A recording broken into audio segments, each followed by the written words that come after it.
covering new developments in AI and their impact on content, a new Gartner report on declining MarTech stack utilization. We're going to take a question from the MOPS community, and then we have a few hot takes for us to run through. One about some Marketo updates and Superintelligent AI. So today I'm joined by my colleague, Andy Caron. We have a pretty special announcement that I'd like to make. It's going to be a surprise for everyone, actually. And today we have a big announcement that Andy is going to be taking a new role with us here at RP as president. So Andy has been leading our consulting practice for many years now, and really is truly a leader, not only in our organization, but our space. She is a beacon of insight for everyone who knows her, and just a real pleasure to work with. So congratulations, Andy. How about that as an introduction to the podcast? Thank you, Joe. It is a one-time introduction. I have to say, it's not, it's never to be repeated, right? Really exciting to be taking on this role, and also very excited to be on the podcast today. Well, thanks, Andy, and congratulations. And obviously, we have more celebrations to come, but it is a really great day for us here at RP. So, not that we can talk about any topic that would be more exciting than that, but of what we have on the agenda today, what are you excited about covering? I mean, I'm always excited about AI developments. I think things are just happening so fast. There's always new stuff coming up, and it's always surprising to me just to see how quickly that's happening. But I have to say, just the MOPS nerd in me, I'm truly always excited to answer community questions. I think the questions that people have, and the helping people face the struggles that they're seeing in their own instances in their own organizations. That's what gets me up in the morning. So Awesome. Well, we'll have some skill testing questions coming in bring hot it. and heavy later on in the podcast, but I think we can almost say that every single day there's an exciting new AI announcement. And so we do, just for those listening, we kind of do all of our editorial prep going into the end of the week, and then we sort of look at things in the morning and then start recording. But this morning there were new developments that even trumped our AI developments from last week. So you might have seen last week that DALL-E 3 is coming to ChatGPT. I don't think the specific date has come up, but the idea that you're going to be able to text prompt GPT to generate images is just an incredible leap forward, and kind of gives you the old RIP to Midjourney in terms of all the messiness that there is in terms of getting image creation there. But not to nerd out too much on that, there's a little video that they produced about Larry the Hedgehog. We're going to put it in the notes. Originally, we were going to play it, but there's too many new things for us to cover. So it gives you a sense of just how elegant and how smooth it is to have this interaction and refinement and generation of images using the Chat-GPT interface with DALL-E 3. So the content potential there is incredible. But before we move on to that, and before I unleash Andy on this topic, just this morning, some major announcements from OpenAI. And the idea now that ChatGPT is going to be able to see, hear, and speak. Okay, like just mind blowing here in terms of the leaps in capabilities. So within the next couple of weeks, you're going to be able to talk to ChatGPT, sort of using your phone interface. The app will allow you to do that audio input, but you're going to be able to upload images, videos, and have interactivity with GPT on the fly. So imagine you're on a trip to Europe, you take a picture of some building, maybe the Eiffel Tower, and GPT will be able to recognize it and tell you something. Or imagine you're at home and take a picture of your fridge. What's for dinner tonight? What's in the pantry? Yeah. It's endless here. So, Andy, like, how do we even think about this? Yeah, I mean, I just heard about this morning, right? So I think I'm still figuring out how to think about it. And I think that that probably will be the approach I continue to take as I expand its applications, where I can use that, how it best helps me in my day to day, my work, my home life, etc. But I think the reality is that this is probably where we're going to start to see a little bit of backlash. Honestly, I think people are going to be a little scared of this. They're going to be reticent to dive into it. A large percentage of the population, even people that have already played around with ChatGPT and other systems, I think that they're going to kind of I don't know about that, right? So that would not surprise me. But I think the capacity to have a system say back to me, I'm looking for clarification, is this what you meant or is this what you said, takes the ability to collaborate within the AI framework to a new level, and it opens it up to populations of people who can't use the text version, which I think is really cool. Yeah. This idea of people who are blind and they can type, but the interaction with the voice is so cool. Those capacities I think are really awesome, and they're very exciting for me. And also, I mean, depending on whether or not you want to unleash this for young kids, right, this takes us to a place where they don't need to be typing yet in order to iterate and have this interaction with AI and start to understand it, which is super cool. Yeah, like a dialogue. I think Yes. that's what I find interesting here. We're so used to, it's only been a year, not even a year actually, and we've been prompting and whether, putting our queries in no matter how long they Yeah. are. But the idea of now being able to have a dialogue for me Yes. is just such a whole new world to explore. And Yeah. it's like, mind blowing in terms of what this is going to be. I don't think we can even fully appreciate what this is going to mean. Not yet. No, I don't think we really have the capacity to fully explore all the applications and things that this opens. It's going to be fun. I can't wait.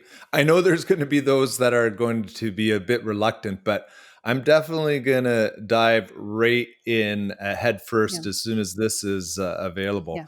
And then, if that wasn't enough, we have Microsoft Copilot coming out tomorrow in terms of their full integration of ChatGPT Wow. and their Copilot features within all the Microsoft suite within Amazing. the Windows 11 operating system.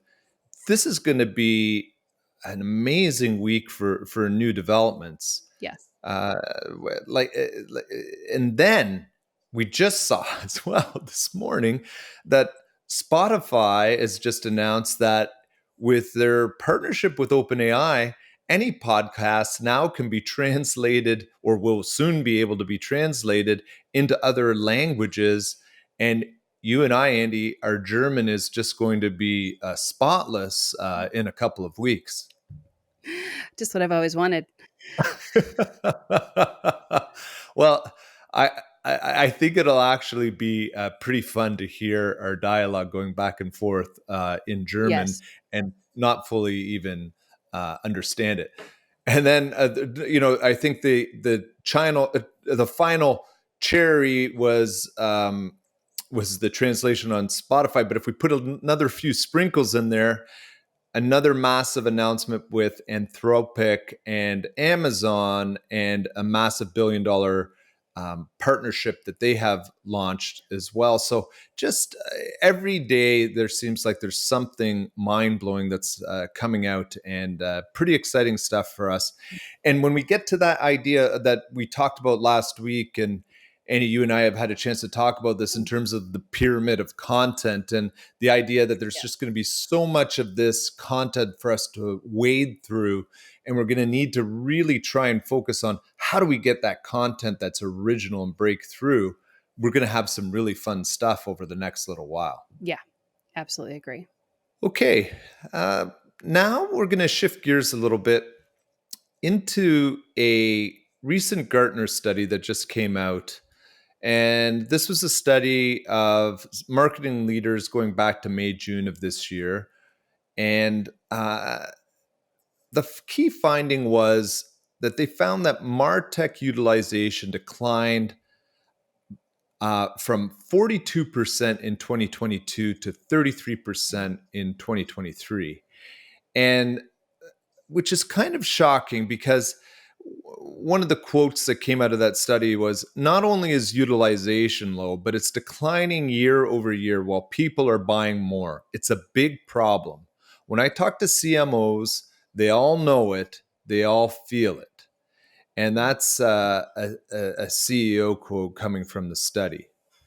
Uh, any quick takes on that before we get into some of the findings? Well, I think we've been in a year of economic uncertainty. It has definitely led to a lot of organizations reducing headcount, but they still got to get business done. So they're turning to technology. But the crux of the problem is that they've purchased this technology, but not necessarily fully accounted for each tool that they're onboarding, needing a human or a part of a human's time to manage, optimize, and run the day to day on it. And so, of course, utilization is going to be low, even though they're buying more tech. So they're trying to solve problems with technology and then not backing up the problem solving with a human to do it. Yeah. Yeah. And when you dive into more of the data here, it becomes really apparent. So, uh, when the survey respondents told their main reasons on why utilizations was falling, the top one was the complexity sprawl of the current marketing technology ecosystem at 41%. At 40%, a lack of strong customer data foundation to enhance the business value of the technology.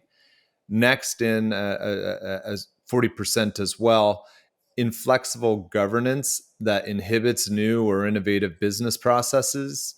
And then the last one here, in terms of the highlights, at 37%, difficulty identifying and recruiting marketing talent to drive adoption and utilization. So we're seeing a lot of things that, Andy, you and I, these are near and dear to our heart in terms of some of these challenges we're seeing. Absolutely. The reality is that for over a decade now, CMOs have been spending more on technology than CIOs or CTOs do by a large percentage. And so, if the bulk of technology is sitting inside of marketing, but they don't have the resources either in headcount or internal knowledge and talent to manage them, the full capabilities of these are just going to sit on the shelf. It's a Ferrari you're driving to the grocery store. It's not going to actually perform at the level that you bought it to perform at because you're not driving it anywhere or with a driver capable of pushing it to its limits. It's going to underperform. Yeah. And if we take that road driving analogy a little bit further and we kind of look at the road ahead, Mm. we know that when you're not really focused on ensuring your data is in a good place and focusing on making it, hey, sure, we talk about dirty data all the time. If your road is only going to be bumpier ahead. Yeah. You're going to need to have that data hygiene in place if you're going to take advantage of any of the new AI opportunities that are going to be presented to CMOs. You may want to do things. You may want to take advantage of some of these LLMs and what they can do for you. But if your data is not in a good place, you can expect some potholes and bumps ahead. If I can steal the car analogy, it actually to me is almost like you're pumping unrefined crude oil into the vehicle and then expecting it to continue running, right? Of course, the engine's going to blow out.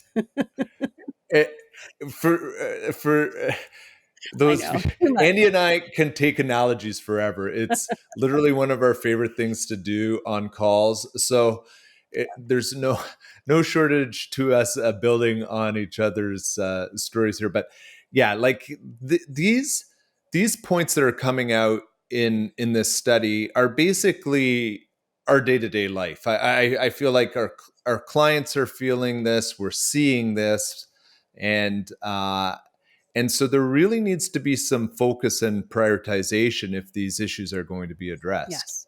Okay. For those wanting to take a deeper dive into this, we'll put a link to the full study into the show notes. Now, moving on to our next segment, and we loved this last week, and that was looking to the MoPros community for a question. Not that we're going to be able to stump Andy at all on any of these questions, but this is a fun one from marketingops.com. And thanks to Mike Rizzo and the gang for giving us permission to take a question and address it here on the podcast today. So, if diving right into it, here is the question we have this week. What is the best practice for syncing an MQL from Marketo to Salesforce? And then the secondary part to this is, what is the best practice to alerting sales that an MQL has been generated in Salesforce? Yeah, I love this question, or both of them, to be honest. But the first part in particular, because it reinforces an older practice of gating MQLs and keeping them in Marketo until they have reached a qualified status. And I am a huge proponent for syncing anything that's potentially viable. Obviously, not the garbage, get rid of it, but Mhm. sync anything that's viable when it's created from Marketo into Salesforce, because this gives you the capacity to start keeping track of campaign engagement and membership and other data that's going to be useful, not only to have the correct time date stamp and other pieces for syncing that data out of Salesforce into, let's say, an attribution platform, but also for arming your salesperson to understand the timeline of this person's engagement and the breadth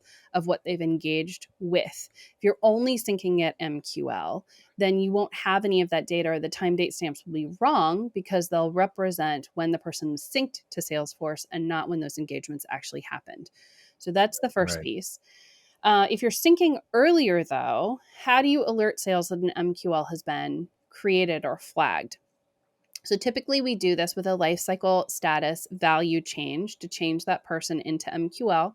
I love having a standing report for people that's a call list that they can work off of first thing in the morning. So this is Mhm. owner, and then status is MQL, and then any other information in that report that'll be useful for them. Obviously, you need to have a lead report and then a contact report as well inside of Salesforce, since you can't put both in the same report if you are MQLing contacts, which I think you should, because there's a lot of meat left on those bones when they've been converted, right? But it is, how does your sales team work, and how does your sales leadership want to work with you on addressing dispositioning outreach to those? And what is the agreement between those? So are you going to be sending them a notification in Slack, which has an integratable point to say, you have a new MQL, go call Yeah. them? Is it going to be off of a call list? Is it going to be generating an open activity for that salesperson to action on inside of the system? I think there's a lot of different ways to alert sales, but you can't just say, this is how we're going to tell sales there's somebody that they need to action. There needs to be collaboration there and an understanding on, this is how sales works, this is how they want to hear about this. And also being prepared for if the system breaks. What happens if somebody puts in and accidentally scores 100,000 leads and sales gets inundated? Are they going to be pissed at you that they just got 100,000 Slack messages? Is that the For best way to do sure it? they What's are. your volume, right? So there has to be a conversation there on the best practice. The best practice is whatever's going to get those leads actioned in the most expedited, efficient, and potentially sales driving way. Now, how does this kind of relate when we're thinking about the sort of positive or negative organizational dynamics between sales and marketing. Yeah, this is a tricky one because organizations, sometimes even unmeaningly so, will sort of pit sales and marketing against each other when really you are an extension of each other's function. Marketing is putting the golf ball on the tee, and sales is hitting it and hoping to get a hole in one. That's what we ultimately want.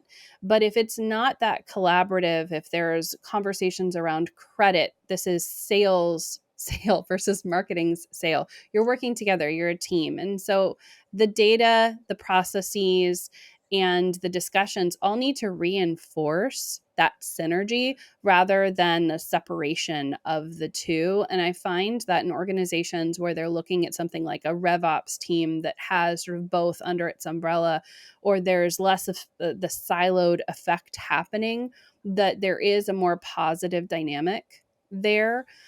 But again, you one step begins, the journey of 1,000, right? If you Yeah. are taking that step to saying, how do you want us to let you know that there's somebody that is sales ready, or at least as far as we can tell is sales ready, that begins that positive journey toward a dynamic where you're not at odds with each other, but you're actually collaborating. Right. Right. And that collaboration is really where that's where the magic happens, when it's seen as a collaboration and Yeah. not as an obligation, or or even worse, on the adversarial side. But Right. not to really blow the brains, or have a face melting experience for the community member that asked this question, but kind of taking a next level, thinking through MQLs. What is the best threshold scoring rule that you've seen for MQLs? Yes. So I think that having data points that point to buying behavior should set your threshold. So it's not necessarily a hard and fast number, oh, they hit 100 points. It is more around the combination of, are they the type of client in your ICP that typically buys or that you see the best yield from? And then are they showing buying signals? And the combination of those two things needs to be your threshold for passing people across. And the only way that you're going to get to that refinement is by creating a feedback loop on what you pass through as an MQL and what actually then converts and eventually turns into a sale. Without doing a data analysis on what passes through, you'll never refine your threshold. But you have to Yeah, draw a line in the sand and start with something and then go from there. cool. And then this is a fun one. And this is not to be too controversial here, but do you think the concept of the MQL is dead? Yes, I do. Maybe we should have started with that. So, in the sense that there are going to be people that marketing is flagging as sales ready, I absolutely don't think that that's dead.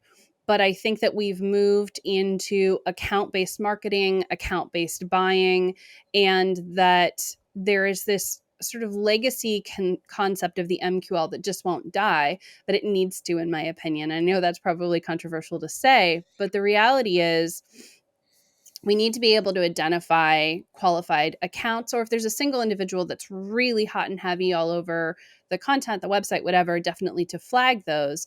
But the idea of the MQL is to say that somebody is marketing qualified, right? And the Right. reality is, we need to think about the funnel as a whole and take MQL out of the equation. Because if someone comes in because sales bought the lead and then they engage with marketing and then they do something with sales and then they do something with marketing, and then we say Right. that they're a marketing qualified lead, that already puts us in a position to have a negative dynamic between sales and marketing on who owns the lead. There's an ownership Exactly. inherent to this idea of the MQL, as opposed to following something like a serious decisions waterfall or revenue model, right? Which looks at a prioritized individual. And it doesn't matter whether sales prioritize them, they prioritize themselves, or marketing prioritize them. They can then go through the same funnel. And then you overlay attribution on top of that to understand where engagement, interaction, impact, budgeting optimization should occur to repeat, rinse, all those things, Right. right? But it doesn't mean that marketing created the lead. It just means that their last touch was marketing. And I think the MQL fallacy is the idea of this bottleneck in the funnel that says that it came from marketing and stamps ownership on it and essentially tries to make the funnel do dual duty as attribution, when that's not really Right. what we should be doing as marketers.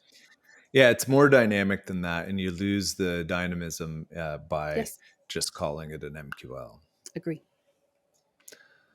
Okay, well, that was fun, and I'm sure the question from the community, the person who asked that got a lot more than they bargained for with that response. But that was amazing. Thank you, Andy.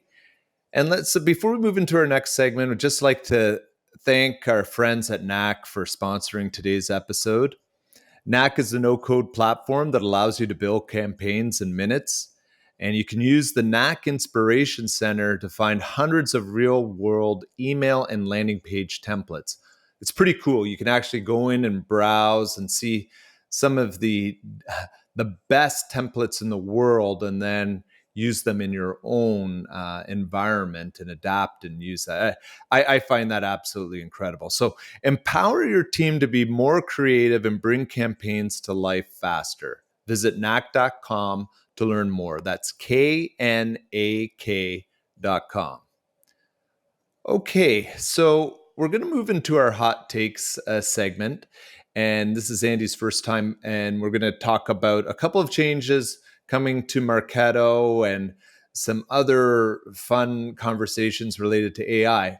But first, for those of you that listened last week, Matt Tonkin and I explored the idea of the Y3000. That is the Coke AI flavor created drink that is supposed to give you a glimpse of what the year 3000 is going to taste like. So now, that may be a good or a bad thing. We don't know. But Andy has done a little bit of homework coming into today's episode and got herself a can, and it's going to do a live tasting for us and describe the year 3000 for all of you. We'll see how this goes. All right, here we go. Get a good pop on it. So I haven't tasted it yet. I have no idea what this tastes like. I have to say that the can itself is very sort of what I feel like this is going to be in a couple years, looking at something like what we thought 30 years in the future to Back to the Future was going to look like. It's like snazzy, but also I don't think that the 3000 is going to look like this. Okay, so here we go.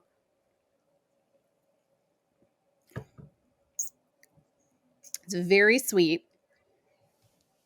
It's not as full as the normal Coke flavor. It's a little lighter, I guess. Mm. There's sort of a berry forward, and I don't want to say it's like sort of a bitter vanilla. It's not unpleasant, but it's not something I would. Hey, take a second taste just to make sure. It kind of reminds me of a went to like the drive-through and got watered down vanilla cherry Coke. Wow. Yeah, yeah. That I don't know if that is a huge endorsement of the year 3000. Well, co-created with artificial intelligence, it says. So futuristic flavored. I don't know. Maybe this is what the kids will be drinking in 1,000 years. Or maybe it's what space unicorns drink. That's what It's our we can colors. hope for. It is our Yeah, colors. I will give it that. it's got some good branding. I Yeah.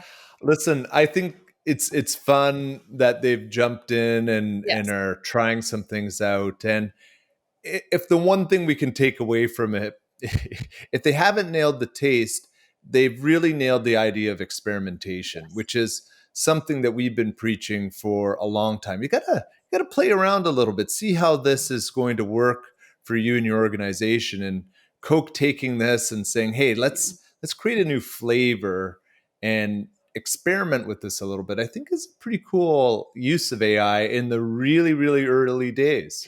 Well, I mean, the marketing's on point. When I got to the grocery store, the shelves were mostly full, and the spot that this came in a sort of small can 10 pack, there were 3 boxes of it left. I took the third to last, so it was Well, flying off the shelf, I think is fair to say.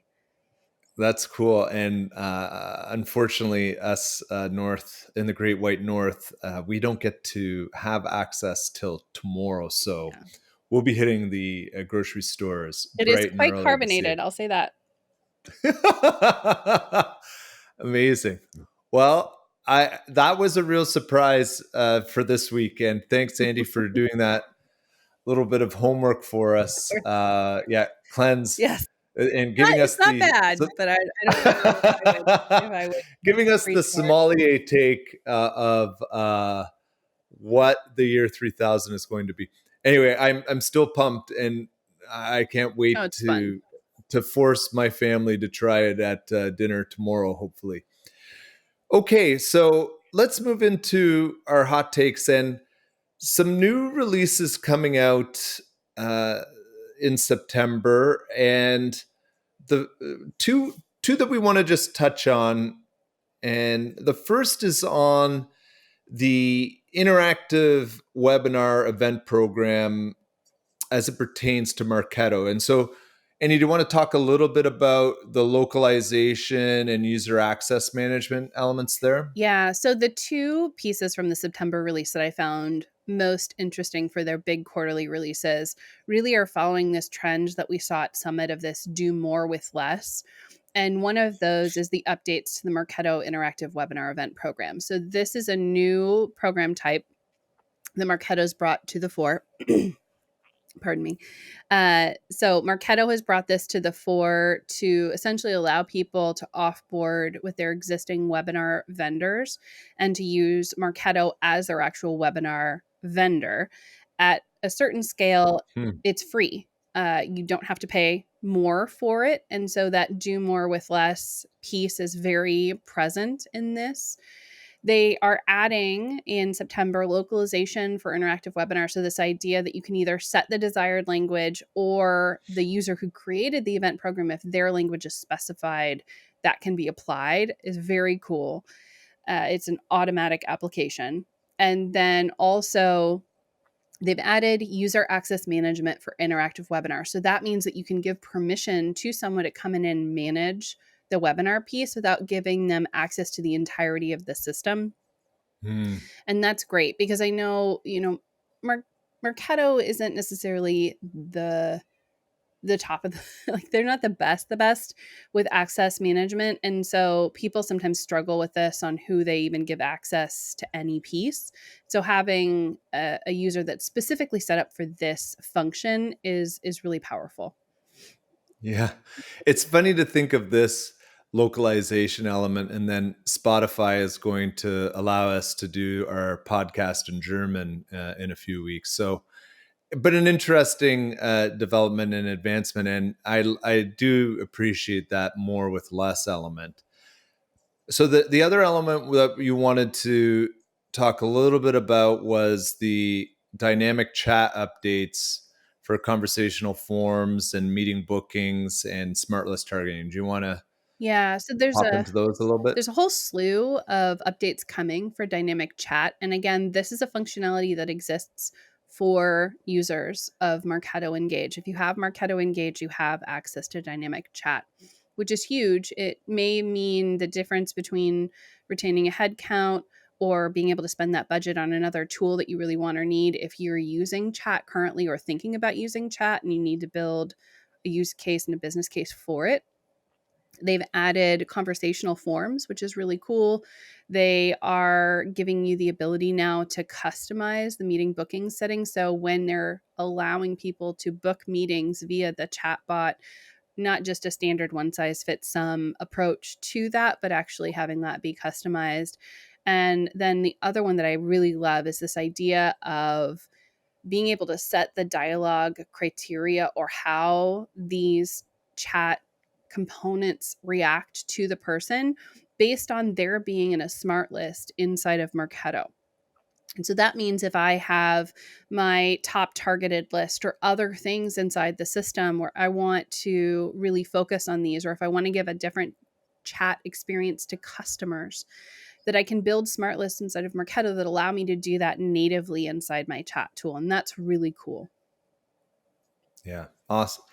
Awesome. And then I know you're pumped about this last one coming to October, regardless of the fact if it's built on Adobe's IO runtime Yeah. platform. But So many of us that particularly have gotten into matrix scoring will likely be somewhat excited to see that October, a little mini side release outside of the big quarterly release, a note about the compute formula flow step service. So if you have Adobe IO runtime or have acquired it or are planning on acquiring it, you can use it or will be able to in smart campaigns to do a formula. So this plus this field plus that field, which simply has never been possible. You've always had to have a webhook that uses an Excel based formula to do that prior or purchase a service that allows you to do that. Um, this takes that out of the play and gives you inside of the Adobe verse the capacity to do this inside of Marketo, which is great. yeah. Well, some fun things coming in October and what we're seeing now with the quarterly release. So thanks, Andy, for running through those with us. Our next hot take topic is one that Andy and I have chatted about a few times now. The idea of the super intelligent AI. And so there was a new poll that came out by conducted by YouGov. 1,100 Americans, asked them some questions, and 63% of those surveyed said regulation should aim to actively prevent AI superintelligence. And so we're starting to see some skepticism growing, if not fear growing. And Andy, please give us your Mission Impossible take on this one. We have fully substituted the supervillain as AI in media. It 100%. it was around, right? You've got the Terminators and the Matrixes of past eras, I guess, at this point. But it is now, Mission Impossible, Bond, like all of these, we're seeing AI as the supervillain. And it is permeating the culture in the same way that we used to automatically cast a Nazi or, a terrorist as a supervillain. Now it's AI. Yeah. It's absolutely fascinating, right? The pulling on the fear and the hearts, just the phobias that we have, and it's interesting. 63%, and what is their frame of reference for feeling that they're worried about AI superintelligence? Is it because they saw Mission Impossible this summer? I think it feeds it. I Yeah. think that the cultural zeitgeist becomes a feedback loop for how we position things in media, like villains and films. And they know that there's a fear there, so they play on the fear. It's just like a horror movie, except it's a slightly different take on it. Well, we do love good segues here. So we're going to segue into our pairings section of the podcast. And our musical guest this week is a band called Waves. And I thought it was fitting because Andy is making waves in our organization and our mop space. And they're a band from San Diego. I love them, and they have some nice pink vinyl for us today because Sweet. it is slightly on brand for us. And the Author Daniel Suskind, and it is called A World Without Work. Have you read it, Joe? I have not. Okay, so it's fascinating. It focuses on when humans, much like horses in transportation, potentially are no longer needed to do work of any kind. and how Wow. we Seems continue. like Wally is come to life here. It is a little bit. It looks at that conundrum of automation and also some of the fallacies around that. So as we've automated, we've created new different kinds of jobs and work has Mhm. evolved, but there was always the assumption with AI that it would be used for repeatable tasks and that only jobs that had repeatable tasks would be at risk. But just as we see with, AI can write a kid's book and give you the illustrations now, that's not necessarily a repeatable task. And this book really dives into what it means for our identities, how tied they are to our careers, our work, and how we sort of future proof ourselves from making ourselves obsolete in the same way that horses were made obsolete, uh, you know, over 100 years ago. So Yeah. it's It's fascinating. it's super important thinking to be done there, and I know Sam Altman has explored this in the idea of the universal basic income Yes. as something we may need to explore. Yeah. Yeah. So fascinating book. Highly recommend it. Yeah, well, that's a great one, and we'll make sure we get the cover for all of you to have a look at, and the details in the show Yeah, I notes highly recommend for. And the Audible version mm, because Daniel actually narrates it himself. So you get to hear it from the author, which I think is always an extra layer of nuance in the content on how they think about it coming through their reading of it. yeah, I do prefer that as Yeah. well, unless they have a slightly irritating voice. Oh no, Then he's got I'll a take. beautiful British voice. It's nice. Always sounds more interesting when those Brits do the reading. That's for sure. Okay, well, I think we're close to wrapping this up this week, but thank you, Andy, for being such an amazing guest and for participating this week. Congratulations on your promotion, Mhm. but thanks to everyone listening. It's been fun to put together launch codes this week. Be sure to subscribe, rate, and review, and you can find us on Spotify, YouTube,